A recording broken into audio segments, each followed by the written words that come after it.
अब्दुल कलाम हे Walgaon police station येथे कार्यरत होते. काल संध्याकाळची ही घटना आहे.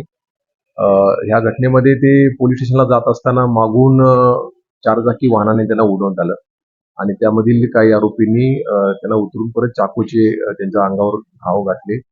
ह्या घटनेमध्ये त्यांचा दुर्दैवी मृत्यू झाला. ही घटना घडल्यानंतर तात्काळ माननीय सीपी सर आणि सगळे बाकी वरिष्ठ अधिकारी घटनास्थळी पोहोचले, घटनेची माहिती घेतली. या घटनेमध्ये 3 लोकांची नावं निष्पन्न झालेली आहेत. त्यातील 2 आरोपी रात्री उशिरा अटक करण्यात आलेले आहेत.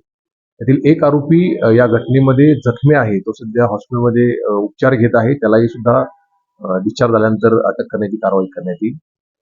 या घटनेमध्ये अब्दुल कलाम यांचे जे बंधू आहेत, त्यांच्या बंधूंचा आणि एका व्यक्तीचा पैशाचा व्यवहार होता. ह्या व्यवहारावरून गेल्या आठवड्यामध्ये त्यांचे काही वाद झाले होते आणि ह्या वादाचीच पार्श्वभूमी ह्या घटनेला आहे, असा प्राथमिक अंदाज आहे. पोलीस सध्या या घटनेचा सखोल तपास करत आहेत आणि पुढील तपास आमचे पी.आय. दर्जाचे अधिकारी हे घटनेचा तपास सध्या करत आहेत.